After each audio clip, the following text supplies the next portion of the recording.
Good morning, Eric. Hey Leo, how you been? It seems like it's been a while. The audience isn't supposed to know that because we just posted our last episode Sunday.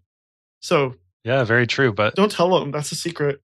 okay, wink, wink. There. Good job. I have to say it because the audience can't see me actually winking, and neither can you because we're recording audio. Oh, it seems like we just recorded, Eric. Yeah, like it was yesterday. Exactly. Feels like forever. That's what I meant. Yeah, there you go. I've been traveling quite a bit, actually. I'm super busy. I've been conferencing and vacationing the last few weeks. Conferencing. I think that's the first time I've heard that as a verb. Anything could be a verb in English. Yeah, I went to MicroConf in Las Vegas. This is my third time. I had a really great time. Got to talk about software and running a business and, of course, personal productivity and podcasting. So if you are somebody who's thinking about starting a business or a developer and are a techie, I highly, highly recommend going to MicroConf. And then right after that, I took a red eye back here home, and then we drove the whole family down to New Orleans for spring break, which was a lot of fun. I love New Orleans. So much good food. The weather was gorgeous. From the pics I saw, it looks like it's a good family destination as well. Yeah, it is. You know, the difference between like New Orleans and Las Vegas is pretty stark when it's a matter of days since you've been there.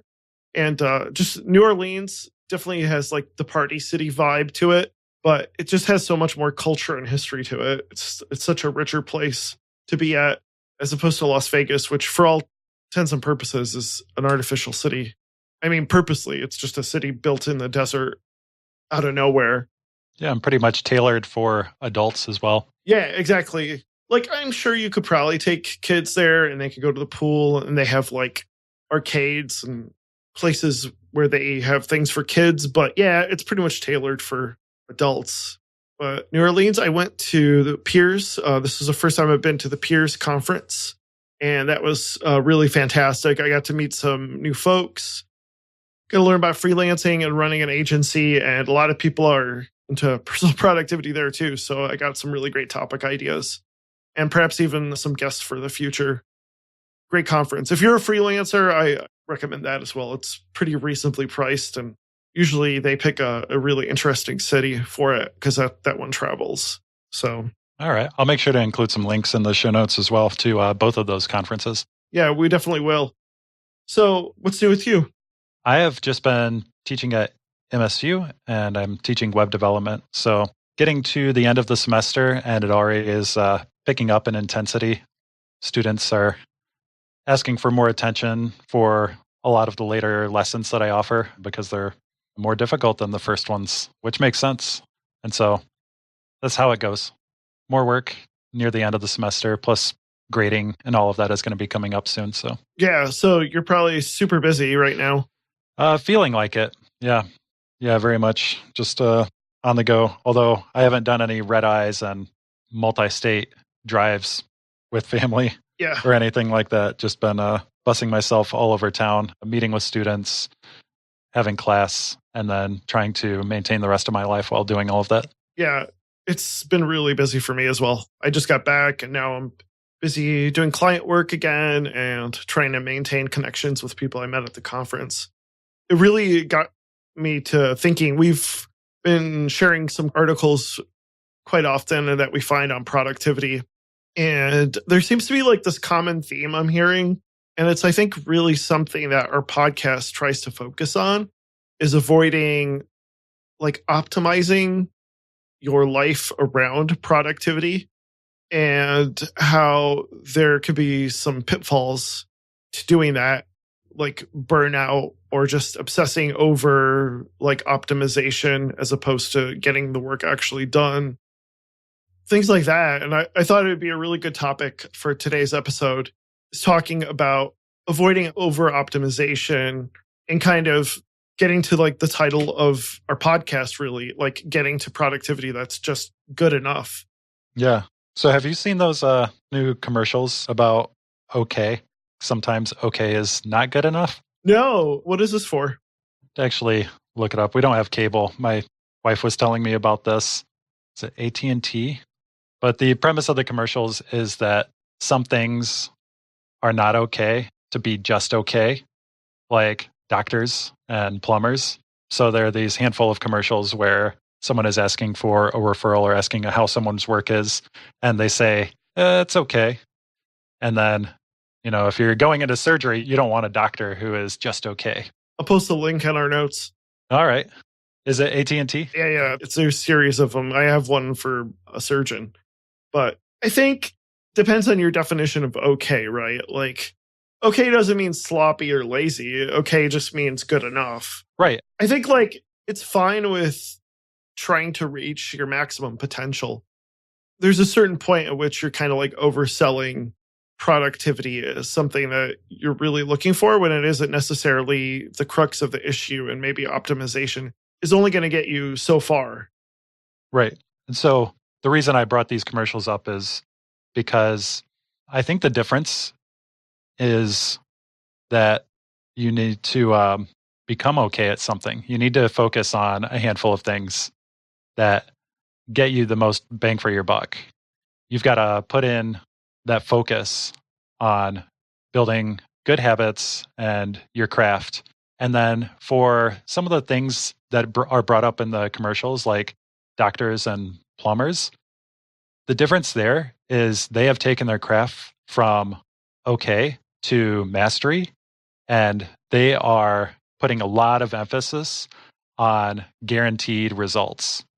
So it's the difference between first you need to get good enough at something where 80% of the time you're doing really good.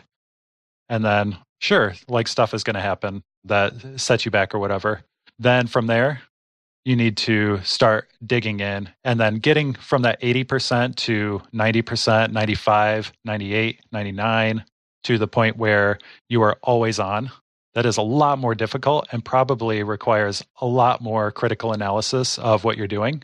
And I think we're trying to help people with a lot more simple, practical tasks to go from you've got a problem with your personal productivity and you need basic concepts, some simple strategies to take you to 80% as quickly as you can. Yeah, I think it really depends on the craft too, because I'm trying to remember which episode, but we talked about the Hank Green video about him making a video specifically and trying to get to that 80% point and saying that's good enough, as opposed to trying to perfect something that isn't going to get you very far and just simply isn't worth the time for what the real goal of that video or that piece of work is.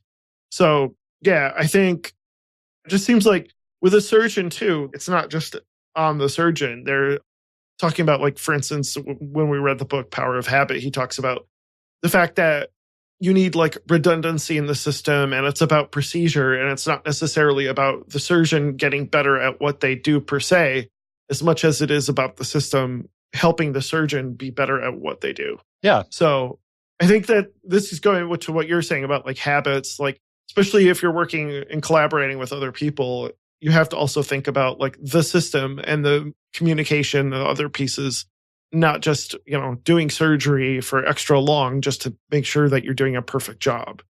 Right. Even in those cases like doctors, surgeons, plumbers, any kind of a skilled task that is important and important to the level that you want the number of mistakes to be as close to zero as possible. They don't start out by trying to learn every single small little way to do things as perfectly as possible all at the same time. And I think that's where we're going here is that optimization of productivity is kind of jumping the gun. It's trying to become a surgeon who has 20 years of experience when you first need to take that step back and learn some of the basics. Yeah. There's this common theme in I see with video or music where people want to be experimental because they look up to somebody specific. They want to try doing something experimental in that art form, but it's important that you get good at just being able to, draw a circle or playing chopsticks or doing very, very basic stuff before you can get to the level of where you can actually experiment, because otherwise it's just simply noise. And I think that goes to your point, like premature optimization. If you haven't gotten through the basics, you don't even know what the heck you're optimizing for. Yeah, that actually, so I tried to come up with my definition of premature optimization because I think that's what it's fair to call a lot of this attempt to micromanage your productivity. And it's really close to trying to improve something before you even have a way of measuring what you're trying to improve. Yeah, that's a great way to put it. Chopsticks, like before you even know the notes of a piano, you might be able to memorize a piece, but there are a lot of other qualities that are more than just pressing the keys. Yeah, exactly. If you don't know what those qualities are, how are you going to measure how good you are and find ways to improve from now that you've memorized the piece? How can you make it sound more pleasant to more people? Yep. Trying to come back to productivity a little bit. I think that a lot of these small little like tactical optimizations that are all over the place and blog articles and podcasts and books, they can sound really appealing. And a lot of them sound really simple too. I think the trouble comes in when going back to premature optimization, you don't know how to measure the efficacy of any of these things. So they are just tricks and they aren't sweeping generalities. A lot of techniques for improving productivity are going to be personal.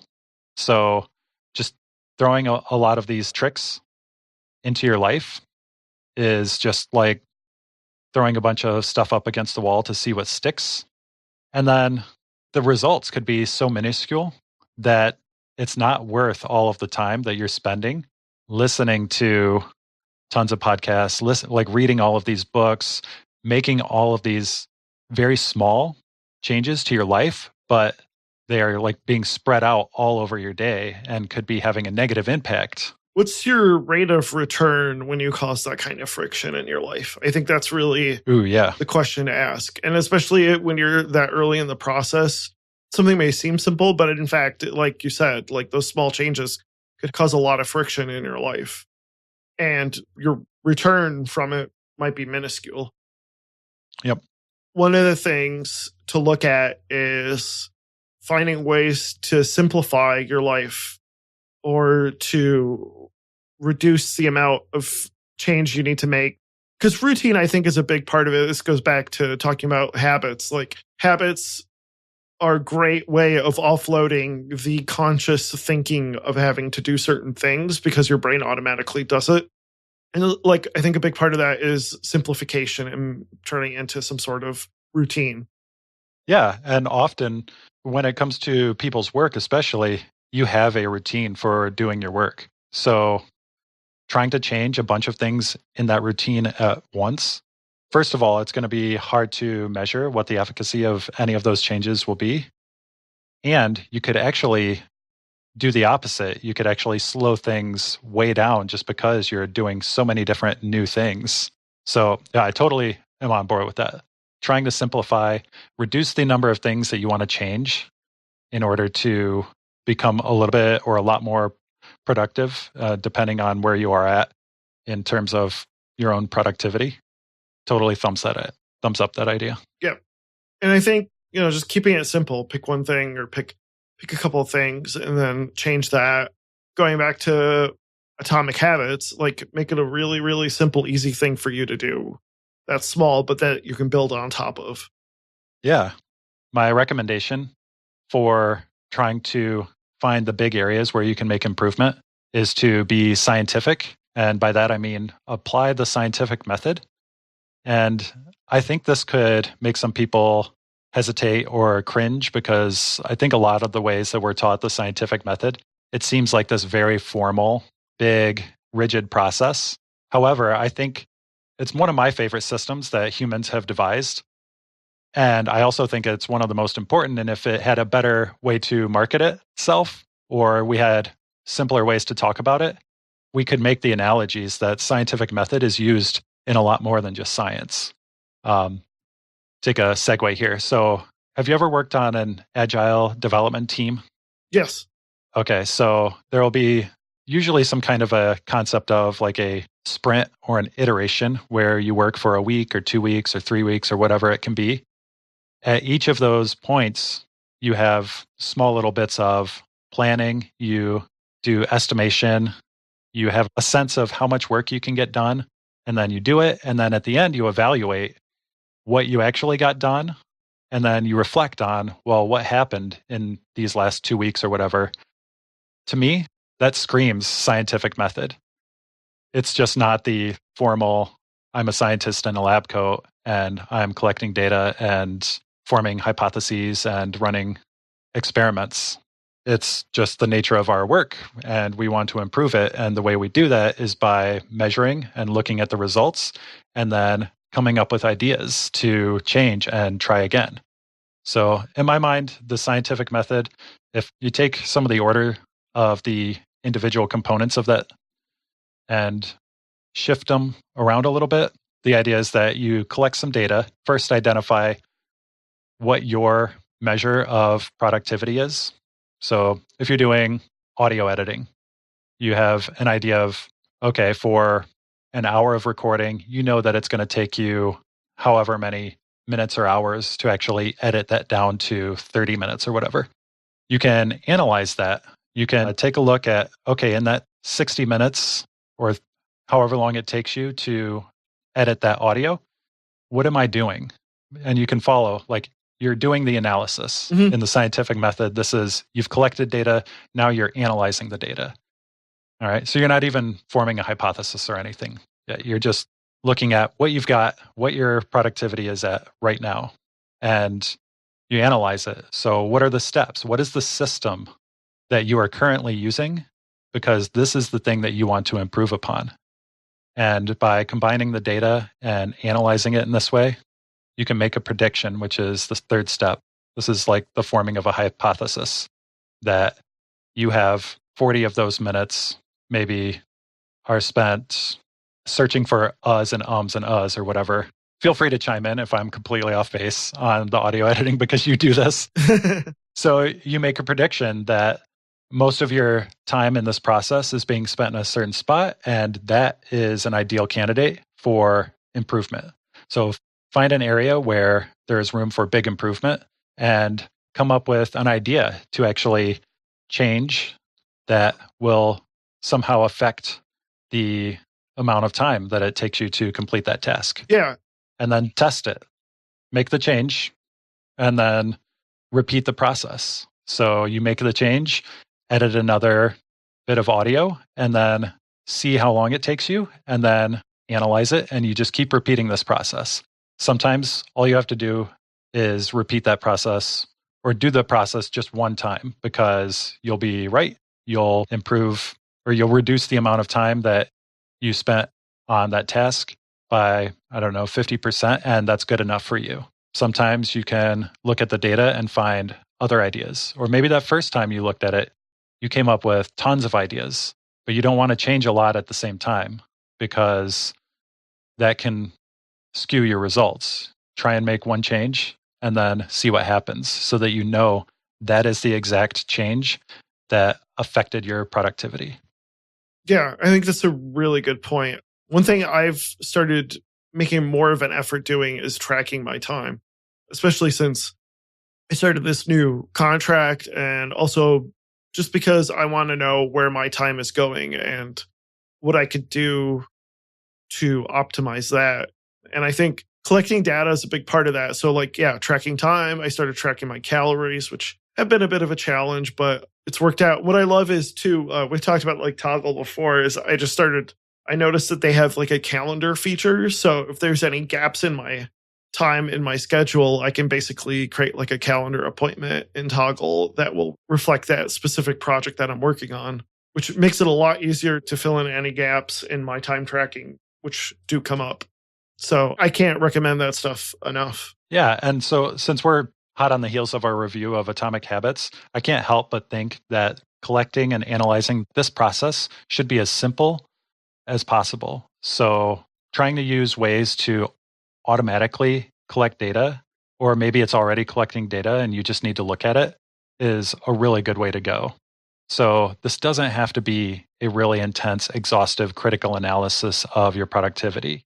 Some of the data also could just be estimates.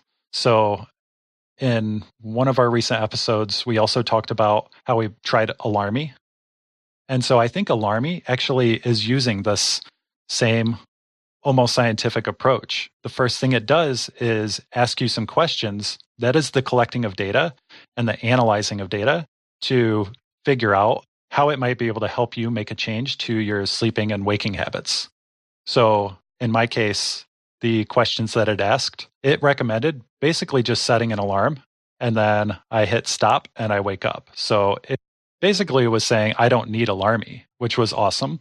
Sometimes that's a good way to identify like you're looking at the wrong types of changes to improve your productivity. So in that case, I didn't need an app that would ask me lots of complicated questions and tasks and stuff like that to get me out of bed. Yep. It was a fun experiment, but by using this process, I saw that that wasn't an area that I really need to spend a lot of time optimizing. On the flip side, I've also talked about how I had started using screen time when I upgraded iOS, and I didn't really think about it the first week. It was just automatically gathering data on how I used social media and a bunch of other apps on my phone. And then after a week, it gave me a report. And I looked at the report and saw that I was spending hours each day on social media apps. And I knew, like, wow, hours every day. Yeah, that's something that I need to fix. So analyzing the data through the report that it gave me showed me that I was spending a lot of time on my phone on Facebook. And I could tell that that was an easy prediction for me to make, that if I remove Facebook and if I wipe out the timeline so that I'm stopping the reading of Facebook, it'll free up that time so I can focus on creating content for Facebook, which is what I was supposed to be doing anyway. It's just that social media can be one of those traps. Sometimes as part of your job, you have to create social media posts to promote what you're doing and talk to the people who are supporting you. But it's also really distracting, and it's easy to get caught up in your timeline and reading other people's posts. And that was a major distraction for me. So Yep. that ended up working in my favor. The data showed that I was spending a lot more time than I could guess on social media, and it gave me a couple of really simple ideas that I could try out to save me hours every day. So, one of the things I really wanted to get to and talk about in this episode was one of the problems I see with optimization and what our articles that we had posted talk about. So, we have this article by Xander, Nethercut, but also this tweet thread from Chris Hawkins, as well as an article by Megan Holstein. And they both kind of get at this thing. I think a lot of people who are in the, like, our economy has obviously shifted away from these like industrial labor jobs that are basic and physical to a lot more using brain power, so to speak. And also, we kind of have this culture, I think, that's become a lot more where people are centering their lives around their work, and work tends to sometimes not value people's personal lives in certain ways. Mm-hmm. So one of the problems I see, and this is even for self-employed people, is just work, and optimizing for work and avoiding the part of themselves that, quite frankly, like, they need rest. You're not going to be at 100% all the time. That's what burnout is called when you get to that point. And so a lot of these articles, and I feel like Christopher here, he kind of talks about, essentially talking about it like your cognition needs good food, rest, and recreation to stay sharp. And this woman here is just kind of complaining that, she has a really hard time recently and has a hard time, like, free time coding and blogging, creating content. She feels overcome by feelings. And, it gets at this thing that, like, your brain is a muscle. You need emotional support. You need time to rest. You need time to play and things like this. Otherwise, that muscle is just going to simply burn out. and you won't even be at 80% when you need to. And I also feel like Sander kind of talks about how like it almost is like our economy has set it up to where in the point of competition, like everybody wants to be at 100%, but then you end up with this issue of like burnout because everybody is competing. Like you get into this whole problem where like workplaces have like, I don't know if you've heard this, like unlimited vacation, right? Have you heard of this before? Where it's like, oh yeah, you just take vacation whenever you want to. But then it ends up building a culture where people feel guilty for taking vacation because there is no assigned vacation. And I think sometimes it's healthy for employees to like basically say like, look, you need to take these 2 weeks by the end of the year. You have a max that you can carry over. I get that now because sometimes people can feel the need to like constantly work all the time. And especially in like American culture, it's just work. We value work so much. Whereas that like idle time just isn't valued. I think Megan really talks about this really well in the article, in her article, where she talks about like not everything needs to be optimized. Chris also talks about this. He talks about scheduling time for play and how important that is. Like, and that's something I believe in. Like, we've got Easter coming up this weekend. And for me, it's, you know, I'm going to schedule time to not be working because my family needs fun time and they need my attention. And also, I need a break from work because I don't think my work is going to be very good if I'm working all the time, if I don't have that break. What were your thoughts on any of those articles? Had a couple. So to add to what you were saying, another idea I had is that work is not the one and only important thing in our lives too. I would go even farther and say like productivity isn't the one and only, because we do productivity also in our personal lives, whether that's like cleaning the house or cooking or other things. Does that make sense? Yeah. And I also wanted to say that I think a lot of those systems of glorifying hard work, putting in long hours, and then also praising and continuing to elevate the people who are doing more and more, which some of the time maybe it's deserved because they're doing awesome things. But it also leads to comparisons. And in my mind, productivity is about personal development, not trying to get to the point where you can produce something just as good as someone else who is working next to you or near you. Yeah, exactly. Megan says this in her article. The fact of the matter is we have the same amount of time. Elon Musk runs a $3 billion companies with the same 24 hours you use to drop off clothes at the dry cleaner and grab a sandwich at Wendy's. Like, the fact of the matter is, like, he has advantages in his life. He has advantages in how he got to where he is. And you can't, like, he's made other sacrifices that you have not made. And you have to be honest with yourself about what is it that you really want. And when you fall short in some of those places, it's not just simply about like, oh, you need to be more productive, but in other cases, it could be like you're not skilled at business, or you don't want to give up your family for your business, or you don't want to give up where you live and the opportunities you might have there, or, you know, so many other things that for every glory story we have about people who've quote unquote made it, like there's also a bit of a dark lining, I guess, in that story that we're oftentimes overlook or aren't willing to understand. And in many cases, like Elon doesn't do everything. He hires people out to do the dry cleaning, getting lunch and all that stuff. And that's part of it as well. So things that Elon Musk is doing now aren't the same things that got him to where he is right now. Right. Some of his habits might still be the same. However, he wasn't an overnight success. He didn't just make all of these transformations in his life to get where he is today. He went through a lot of the same processes. He had to spend time building PayPal and using that as like the way to go to the next level. Like, we never glorify those stories. We always just look at the outer veneer of success. And I think you really brought up a good point. It's like Elon Musk built on top of previous successes that might have, you know, been a lot of hard work and a lot of stress.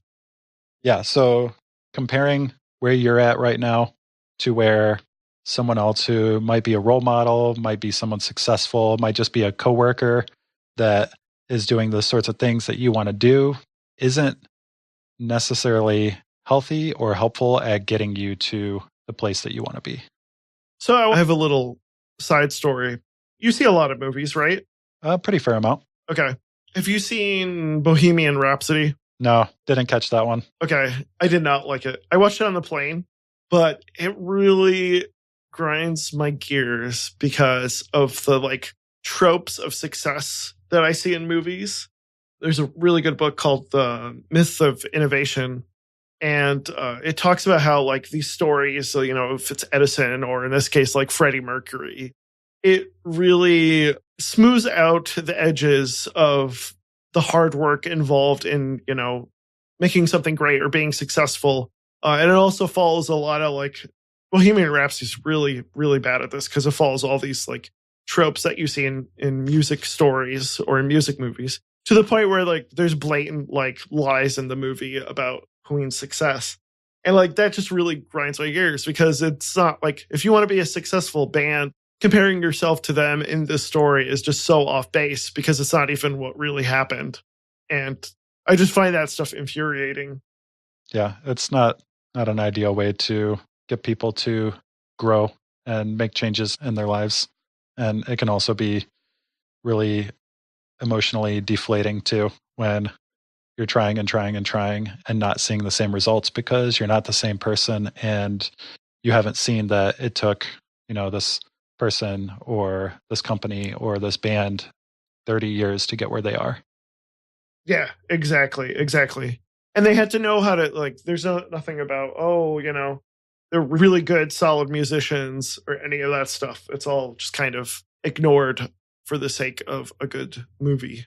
So I think the other thing I wanted to talk about, besides just the importance of taking breaks and the importance of not comparing yourself in unhealthy ways, is just getting sucked in by over optimization.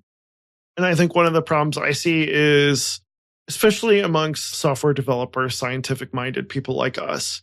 I know early on as a software developer, when I would build something, I would like optimize and create a whole routine for like 3 items when in essence, I should really have just done the manual labor of whatever is involved in those few items that they need to be done for. Because quite frankly, I'm the only person that's going to do this and I might never have to do it again. I see this problem with optimization where it's like, oh, I'm going to save time by trying to figure out what routine or what script I need to run in order to get it done, where it's just a matter of simple copy and paste in a lot of ways. And it might just cause friction for you, but it's not really a big consumer of time. Yeah, I'm trying to think of another analogy for people who may not be software developers. For instance, when we produce this show, right, we have to create videos and artwork. In some ways, we could optimize that, but it's just simpler for us to just manually create that stuff at this point because the amount of work in optimizing something like that wouldn't give us the payout of just manually creating artwork or converting images or creating a video or anything like that. That's the example that comes clear to me right now. Yeah, that's good. But yeah, as far as like cooking, perhaps optimizing, your kitchen layout, for instance, and hiring somebody out to optimize that or optimize, I don't know, trying to think of other ways. Health is a great way because I feel like health, you can optimize that stuff a crazy amount, like buy the best sneakers you can possibly buy for running. Like if you're into running, like, it's not worth spending 2 hours on Amazon trying to find the best sneaker. Just get a pair. And like the point is that you should start doing physical activity. And if you don't like those sneakers, like rather than spending all that time on oogling over sneakers, maybe you should just like do the running and what you have before you don't know what you're optimizing for, in a sense. Yeah. How do you even know that sneakers are the thing that's really holding you back? Right. Exactly. But they look nice. Yeah. What are some other things you can think of where people get trapped?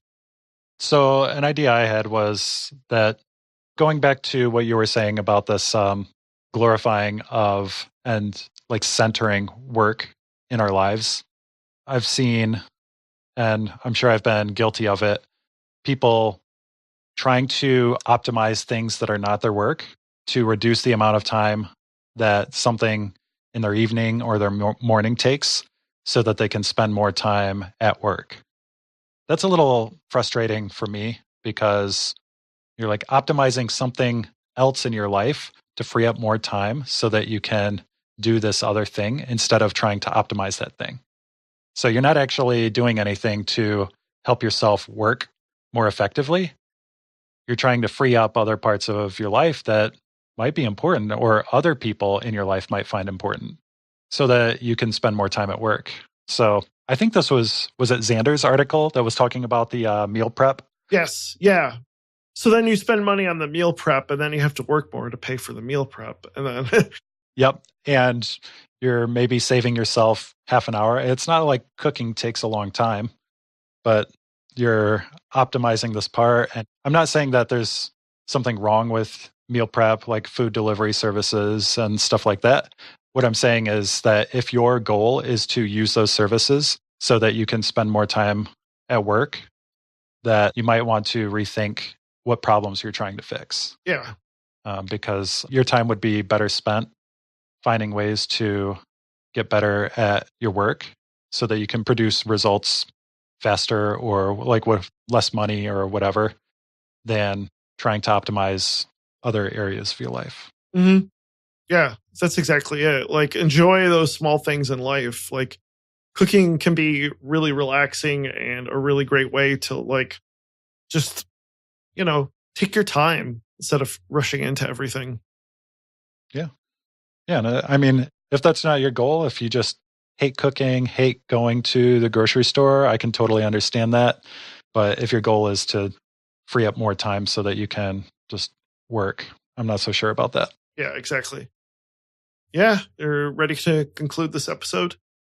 Okay. So I just wanted to recap. A lot of the focus here has been about premature optimization, like trying to improve your productivity in a lots of different areas before you're even aware of what the impact will be.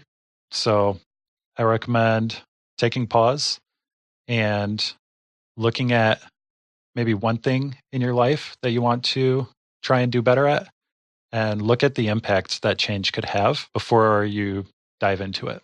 Yep. And I also think another point is make sure you know what to measure and measure that. Use, like you said, the scientific method to see if you're getting what you want out of the productivity you measure.